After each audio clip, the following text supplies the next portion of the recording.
Sir, सबसे पहले तो हम आपका नाम जानना चाहते हैं। पंकज सैनी, सुपरवाइजर फिरोजपुर जिला एग्रीकल्चर। सर, फिरोजपुर झिरका की अगर हम बात करते हैं तो यहाँ जो ये खाद है, डीएपी खाद पर काले बाजारी चल रही है। लोगों को, किसानों को खाद नहीं मिल पा रहा है। तो क्या वजह मानते हैं इसको? वजह देखो, इसमें हम अगर एरिया को देखते हैं, हमारे एरिया को पीछे से ही जो है हमारे यहाँ डिमांड ज़्यादा है, और जबकि हमें जो खाद की सप्लाई है वो पीछे से हमें बहुत कम मिली है। अभी हम देखें कि हमें सोसाइटीज़ में 3000 कट्टे मिले हैं, जबकि हमें एरिया के हिसाब से देखें तो काफ़ी मात्रा में कट्टों की ज़रूरत है डीएपी की।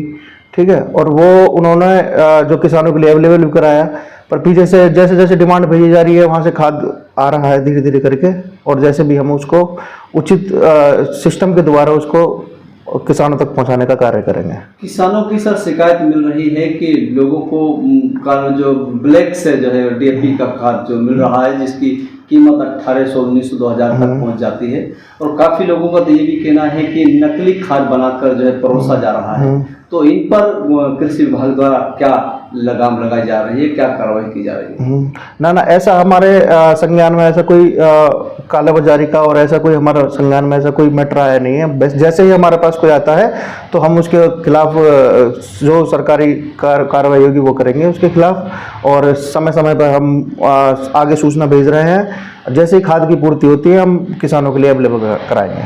सूत्रों से पता लगा है कि आज आप लोगों ने काफ़ी दुकानों पर छापेमारी की है, या उन लोगों के लाइसेंस को चेक किया है, उनके जो खाद को भी चेक किया गया है। तो कितने लोगों का आपने चेक किया है, क्या उनको हिदायतें दी गई हैं?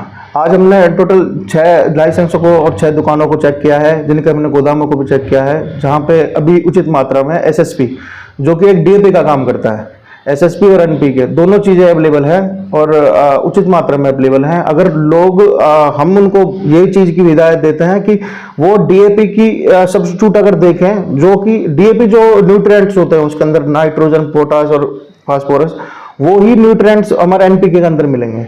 बट किसानों को उसकी तरफ भी अगर जाएं तो वो उस जो सरसों की अपनी बिजाई और गेहूं की बिजाई उसके जरिए कर सकते हैं, और जो कि हमारे पास हमारे एरिया में उचित मात्रा में अवेलेबल है।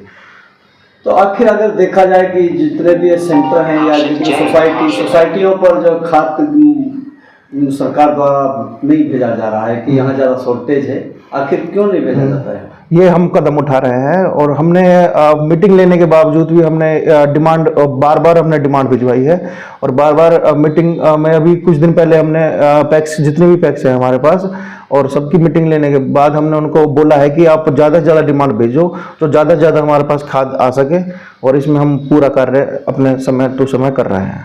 कृषि विभाग द्वारा कुछ बीज के लिए सरसों की जो क्या बोलते हैं इसकी किट वगैरह आई है?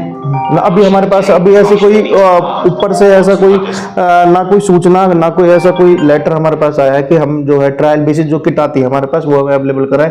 जैसे ही हमें समय रहता है वो किट आती है हम किसानों के लिए अवेलेबल कराएंगे। तो क्या कहना चाहोगे सर मेवात के किसानों के लिए? खासकर मेवात के किसानों के लिए हम बोलना चाहेंगे कि अभी आप इतना जो है धैर्य बना के रखें, हम किसानों के हित में हैं और किसानों के लिए कार्य कर रहे हैं। कभी भी आपको जरूरत पड़ती है हम कृषि एसडीओ फिरोजपुर जिला तत्पर तैयार है उनके लिए। और हम एक चीज़ का बोलना चाहेंगे कि डीएपी आप सबको मतलब अगर इस टाइम नहीं मिल पा रहा है तो उसके लिए आपको एनपीके और एसएसपी की तरफ जाना चाहिए, जो कि ईजिली हमारे मार्केट में अवेलेबल है, और जैसे ही डीएपी भी आता है तो उनको अवेलेबल कराया जाएगा। नैनो यूरिया के बारे में बताया जाता है विभाग के द्वारा, तो क्या है नैनो यूरिया? नैनो यूरिया की तरफ भी सरकार ने नैनो डीएपी और नैनो यूरिया दोनों के लिए भी सरकार ने बहुत अच्छा कार्य किया है, और जो किसानों के लिए मार्केट के अंदर भी अब अवेलेबल करा दिया है सरकार ने। यूरिया हमारे पास पहले से आ रहा है, जिसको ड्रिप सिस्टम के द्वारा भी अपने जो है किसान अपनी सिंचाई के जरिए उसको कर सकता है। पानी के अंदर एक ग्लूकोज लगा के उसका काम कर सकता है, जो कि हमारे स्प्रे के जरिए भी किया जा सकता है और ड्रिप के जरिए भी किया जा सकता है, जो कि कट्टे के बराबर ही काम करता है एक बोतल जो नैनो यूरिया। सरकार प्राकृतिक खेती को लेकर ज्यादा गंभीर दिखाई देती है। आखिर लोग प्राकृतिक खेती को छोड़कर रासायनिक खेती की तरफ जो है क्यों जा रहा है, जबकि इसको जहरीले ये पोटास ये सारी चीजें जहरीली चीजें बताई जाती हैं, जिससे लगातार बीमारियां बढ़ रही हैं? देखो, ये आपने बहुत अच्छा क्वेश्चन किया है। ठीक है, हम इस चैनल के जरिए ये चीज़ कहना चाहेंगे कि नेचुरल फार्मिंग, इसकी ट्रेनिंग हम किसानों के लिए करा रहे हैं। कुरुक्षेत्र में हमारा गुरुकुल है, ठीक है। नेचुरल फार्मिंग की तरफ किसान बढ़े, और उसके अंदर सब्सिडी भी किसानों के लिए 25,000 रुपये गाय पे सब्सिडी भी रखी गई है।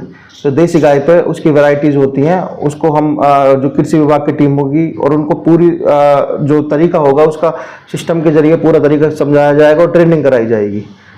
और इस जो हमारी ये रसायन वाली खेती है उसको छोड़कर जो हमारी ऑर्गेनिक खेती है उसकी तरफ बढ़े। सर, आपने गाय की बात की, काफ़ी मेवात में काफ़ी युवा ऐसे हैं जिन लोगों ने ट्रेनिंग भी वहाँ से प्राकृतिक खेती की हुई है और गाय भी उन लोगों ने खरीदी हुई है, लेकिन सरकार से जो सब्सिडी की जो बात की जाती है वो सब्सिडी आज तक नहीं मिल पाई, ये क्या वजह? नहीं, हमारे मेवात के अंदर मैं आपको ये चीज़ बताता हूँ कि कुछ तो कमी जो आ रही है कि या तो वो ऑर्गेनिक की तरफ, इसमें क्या है कि एक प्रोसेस होता है कि इन द सेंस उसकी सोइल टेस्टिंग और सोइल टेस्टिंग में कहीं ना कहीं कमी आ रही है, जिसकी वजह से वो जो उनको सब्सिडी जो है इजीली पास नहीं हो पा रही है। जैसे जैसे 2-3 सैंपल हो जाते हैं उनका, ऐसे ऐसे हम उनको आगे के लिए प्रोसेस में भेज देते हैं और सब्सिडी जो है उनकी पास हो जाएगी।